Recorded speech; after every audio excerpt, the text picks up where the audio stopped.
बात करो तो हरियाणा के अंदर कांग्रेस पार्टी जो है बड़े अरूज पे नजर आ रही है, ग्राउंड लेवल पे बड़े लेवल पे जो है देखने को मिल रही है। वहीं अगर हम बात करें तो कांग्रेस पार्टी का ये कहना है कि अगर हम बात करें, जनता का ये कहना है कि जिस तरह से भाजपा की जब से सरकार आई है तब से अगर हम बात करें तो तब से जो है भ्रष्टाचार जो है वो बढ़ते हुए देखने को मिल रहा है। आप देख रहे हैं JSP 24 न्यूज नेटवर्क और मैं हूं आपके साथ मुस्कान चौधरी। आज जो है इसी विषय पे हमारे साथ बातचीत करने के लिए त्रिलोचन सिंह जी जुड़ चुके हैं। हम इनसे जानने की कोशिश करें। जिस तरह से कल अगर हम बात करें करनाल की बात करें तो वहाँ पर जो है त्रिलोचन सिंह जी जो है इन्होंने भ्रष्टाचार के खिलाफ एक आंदोलन किया था, आंदोलन में नजर आए थे। इनसे हम जानने की कोशिश करेंगे सर किन मुद्दों को लेकर कल आपने जो है आंदोलन किया था, क्या कुछ मुद्दे रहे थे आपके? हमारा मेन मुद्दा तो था जो खाद्य वितरण प्रणाली है उसको ठीक ढंग से नहीं करा जा रहा, जिस वजह से डिपुओं के माध्यम से मिलने वाले गरीब और मजबूर लोगों को, कोई BPL है, कोई कमज़ोर आदमी है, उनको राशन समय पर नहीं मिल रहा था। अगर राशन मिलता था तो कम मिलता था, अगर मिलता था तो उसकी क्वालिटी ठीक नहीं होती थी, हाहाकार मची रहती थी, जिसकी वजह से गरीब आदमी बड़े बड़े परेशान थे। अगर डिपो वालों से बात करी जाए तो डिपो वाले अपनी जगह ठीक थे। वो ये कहते थे जब पीछे से जो चीज़ आएगी हम आगे देंगे, जब आएगी तब देंगे, वो अपनी जगह ठीक थे। लेकिन जब सारा तहकीकात किया गया तो कुछ डिपो वाले, सारे नहीं, करनाल के 10% सिर्फ के करीब डिपो वाले या 5 या 6 डिपो वाले प्लस जो सरकारी ऑफिसर हैं इनके सिविल सप्लाई के, वो मिलके एक बहुत बड़ा गेम खेल रहे थे भ्रष्टाचार का। जैसे किसी को अनाज दे दिया, उन्होंने लेके खुली मार्केट में बेच दिया, लोगों तक पहुंचाया नहीं, और वो जो मशीन है वो आगे बेच दी, खराब कर दी, मशीन जमा करा दी। 50 लाख का माल अगर गया है वो आगे बांटा नहीं गया, खुली मार्केट में बेच दिया, तो उसका रिकवरी कहाँ से होगी? कोई रिकवरी नहीं है। उस मुद्दे को लेकर हमने कल प्रदर्शन किया था। उसमें करनाल के बीच में, करनाल के लोग डिपो वाले बड़े ईमानदार हैं, लेकिन 5 या 4 डिपो वालों ने गदर मचा रखा था। और ख़ास करके जो ये ऑफिसर हैं सिविल सप्लाई के, इनका बहुत बड़ा सिंडिकेट है जिसका चक्रव्यूह बना हुआ है। उसको तोड़ने के लिए हमारे को आगे आना पड़ा, और अभी लड़ाई जारी है। कारण कि बहुत बड़े पूंजीपति लोग उनके साथ जुड़े हुए हैं जो हमारे पर दबाव डालते हैं भी आप उनके खिलाफ प्रदर्शन ना करो, उनके खिलाफ कोई कार्रवाई की मांग ना करो। इससे साफ नजर आता है कि उनकी जड़ें बड़ी गहरी हैं। अभी लड़ाई जारी है। अभी तो खाली पता लगा कि डिपो वाले के खिलाफ पर्चा दर्ज किया उन्होंने। हमारी डिमांड डिपो वाले के खिलाफ नहीं थी। डिपो वाले तो चलो जो आप मिली भगत से करते हो ना, डिपो वाले के खिलाफ तो कर दिया, लेकिन जो डिपो वाले के बीच में जो बचौलियाँ हैं, जिन्होंने करोड़ों रुपए का गबन किया, जिन्होंने पर्दा डाला, जिन्होंने रिकवरी के नाम पर कुछ नोटिस नहीं दिया, जो साथ मिले हुए थे, जो डिपो ट्रांसफ़र करते थे, कार्ड ट्रांसफ़र करते थे, जो मशीन को जमा कर लेते थे बिना जांच किए, हमारी लड़ाई तो उनके खिलाफ है। सर भाजपा कहती है कि हमने जो है विकास किया है, बढ़ती टेक्नोलॉजी हमने ज़्यादा दिखाई, अब टेक्नोलॉजी हमने यूज़ की है तो कहीं पर भी घोटाले नहीं हो सकते। देखिए वो तो कहेंगे, कभी चोर कभी नहीं कहेगा मैंने चोरी की है, वो तभी कहता है जब फंस जाता है। विकास के नाम के ऊपर करनाल के अंदर करीब 2000 करोड़ रुपए के करीब स्मार्ट सिटी के माध्यम से आ चुका है, जिसकी हम सफेद पत्र जारी करने की मांग कर बैठे हैं। केवल हमने प्रदर्शन करे हैं। वो बताया तो सही, करनाल के अंदर इस टाइम 4 जगह बहुत बड़े घोटाले हो रहे हैं। एक शुगर मिल करनाल में जो पिछले 3 साल का अगर इंक्वायरी कर ली जाए, एक स्मार्ट सिटी प्रोजेक्ट में, एक नगर निगम में, तो एक तहसीलों में, ये 3-4 जगह की पूरी इंक्वायरी हो जाए तो कई हजार करोड़ों का घपला मिलेगा। लेकिन मुख्यमंत्री मुद्दे को हम केवल कह चुके हैं। हमने DTV के खिलाफ प्रदर्शन किया था, लोग कहते थे कि हमारे प्रदर्शन करेंगी, वो अंदर हुआ।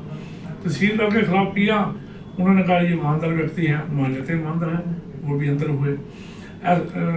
नगर निगम के खिलाफ किया, SC अंदर हुआ।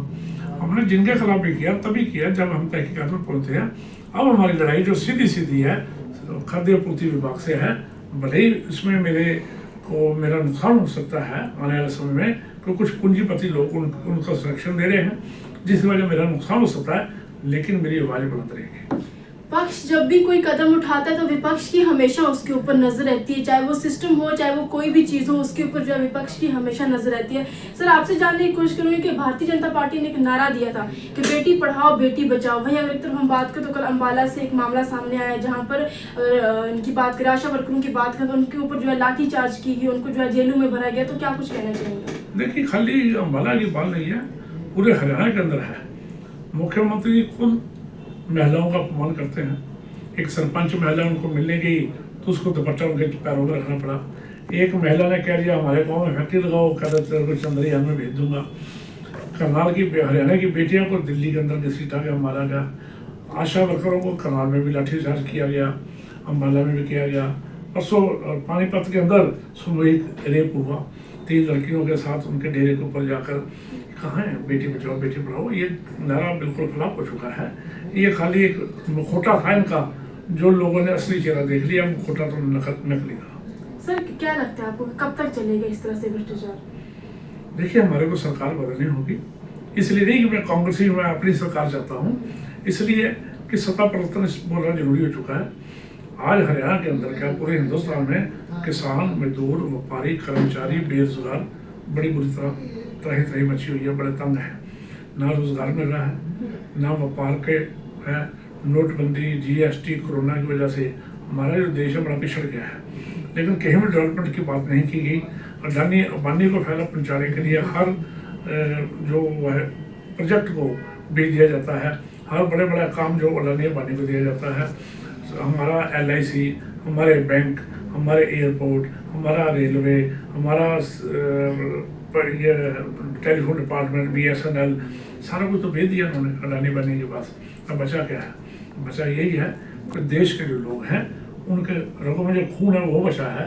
अगर वो रगों में खून खोला, इस सरकार को बदला, तो देश बचेगा। वरना ये देश जो शहीद भगत सिंह, राजगुरु, सुखदेव ने आजाद कराया था अपनी जान देकर, वो फिर गुलाम हो जाएगा। तो सर अभी एक बात और निकल के सामने आ रही है जिस तरह से कि 1 नेशन 1 इलेक्शन, आप उसको किस नज़र से देखते हैं?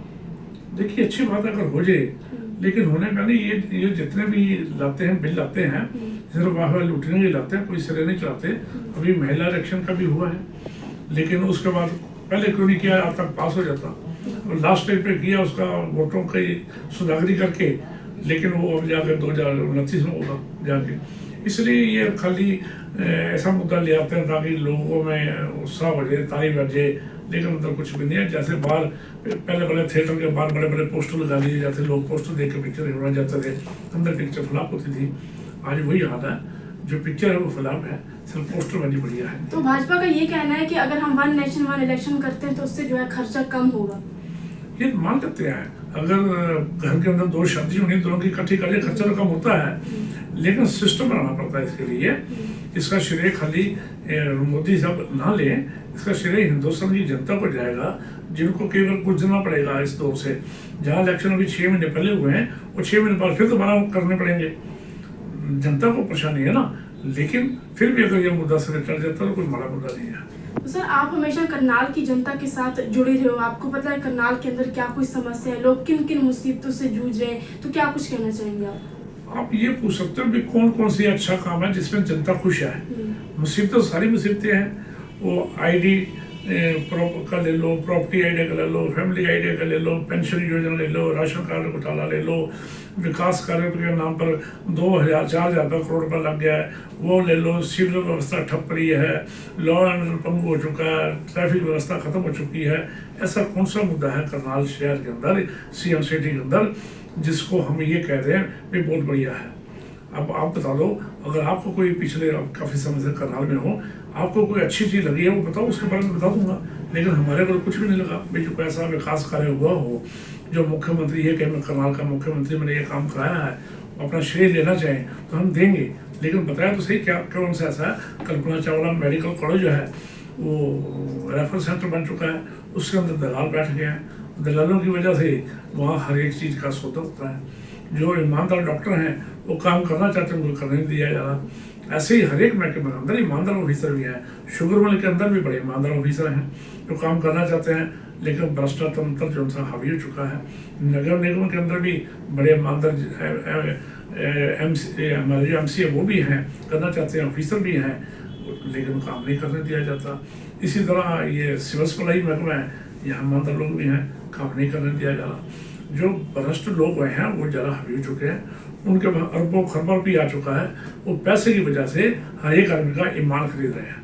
तो सर भाजपा का ये कहना है कि कांग्रेस पार्टी को हमेशा हमारी बुराइयां ही नजर आती हैं, उनको हमारे काम जो है, हमारा विकास नजर नहीं आता, वो हमेशा हमारे पर उंगलियां उठाते रहते हैं। बजाय ये कहने के उनको ये अपने काम करा देने चाहिए थे भी हमने ये काम किए हैं।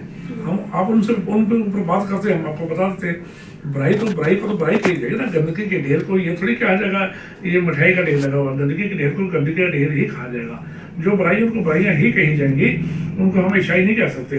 वो बता दें उन्होंने कौन से बढ़िया काम किए हैं, हम बता देंगे। अभी तो हम पर्सनल कटाक्ष नहीं करना चाहते, ना किसी विधायक पे, ना किसी MP पे, ना किसी BJP नेता पे। वरना अगर पर्सनल कटाक्ष करने लगे तो इनका 2 खरबर में प्रॉपर्टियाँ निकाल के रख देंगे। लेकिन चलो हम पर्सनल कटाक्ष नहीं करना चाहते, वो हमारे सारे दुख सुख के साथी हैं, यहीं जन्मे हैं, यहीं पले हैं। लेकिन सरकार पूरी तरह फेल हो चुकी है, निरंतर हो चुके हैं, अफसरशाही हावी है, कानून व्यवस्था पंगु है, स्मार्ट सिटी के नाम पे भ्रष्टाचार का हब बन चुका है। इसके लिए स्वस्थ ग्रस्त हो चुकी है। सर आखिर पर क्या कुछ मैसेज देना चाहेंगे आप जनता को? अगर आप खुशहाल हरियाणा देखना चाहते हैं, अगर खुशहाल करनाल देखना चाहते हो, तो मिलकर इस सरकार को चलता करें और नई सरकार लाएं, जो कांग्रेस की सरकार होगी, जिसमें ईमानदारी से काम किया जाएगा। मजदूर, व्यापारी, कर्मचारी, सब तरह के लोग खुशहाल होंगे। जैसे पहले खुश थे, ऐसे उनके चेहरे पर रौनक नजर आएगी। बहुत बहुत शुक्रिया। ये थे हमारे साथ त्रिलोचन सिंह जी। हमने इनसे कुछ सवाल जानने की कोशिश की, कुछ जनता की बातें इन तक पहुंचाने की कोशिश की, उन सवालों का जवाब जो है वो हमने आपके सामने रखने की कोशिश की। आप लोग इसको किस नज़रिए से देखते हैं, कमेंट में अपनी राय जरूर बताएं और इस वीडियो को ज़्यादा शेयर जरूर कीजिए। और देखते रहे JSP न्यूज़ नेटवर्क और मैं हूँ आपके साथ मुस्कान चौधरी।